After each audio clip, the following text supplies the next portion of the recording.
एक महिला ने पानी से एक लॉबस्टर निकाला और बहुत सावधानी से उसका सारा मांस अलग कर लिया, फिर खाली खोल को वापस पानी में फेंक दिया। देखते ही देखते उसने ताजा लॉबस्टर सशिमी तैयार कर दी। सबकी हैरानी के लिए बिना खोल वाला लॉबस्टर पानी में अब भी हिल रहा था। किसी को उम्मीद नहीं थी कि एक साधारण बर्तन धोने वाली महिला के पास इतनी अद्भुत चाकू चलाने की कला होगी। बाद में पता चला कि वह असल में एक महान और प्रसिद्ध शेफ थी, लेकिन उसने जानबूझकर एक छोटे से रेस्टोरेंट में डिशवॉशर बनकर काम करना चुना था। उसे अक्सर दूसरे शेफ यह कहकर आलोचना करते थे कि वह बहुत धीमी है। उसी दौरान एक निजी कक्ष में एक फूड क्रिटिक बैठा हुआ था और मैनेजर को साइड डिश बनाने के लिए तुरंत एक सहायक की जरूरत थी, पर क्रिटिक के ऊंचे मानकों के कारण कोई आगे नहीं आया। स्टाफ ने उस महिला को भेजने की सलाह दी और मैनेजर उसे जल्दी से रसोई में ले आया। जब दूसरों को पता चला कि वह सिर्फ एक डिशवॉशर है तो वे उसे तुच्छ समझने लगे, लेकिन वह बिना झिझक कटिंग बोर्ड के सामने खड़ी हो गई और कुछ ही सेकंड में उसने आलू को एकदम बराबर और महीन कतरनों में काट दिया। हेड शेफ उसकी कला देखकर दंग रह गया और उसकी कटिंग को कला का नमूना बताया, जबकि प्रशिक्षु शेफ घमंड से हंस पड़ा और अपनी कला दिखाने लगा। पर वह महिला उसके हर चुनौती का आसानी से जवाब देती गई। उसकी असाधारण प्रतिभा देखकर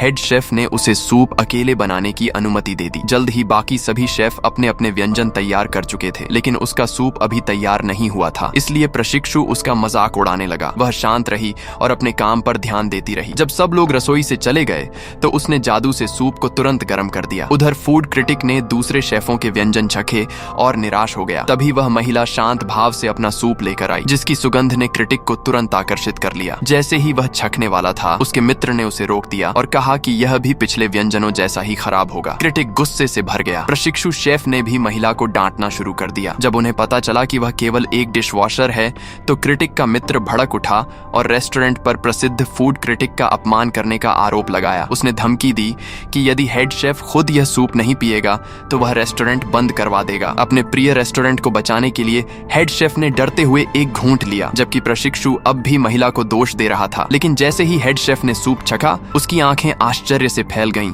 और उसने घोषणा की कि यह उसके जीवन का सबसे स्वादिष्ट सूप है।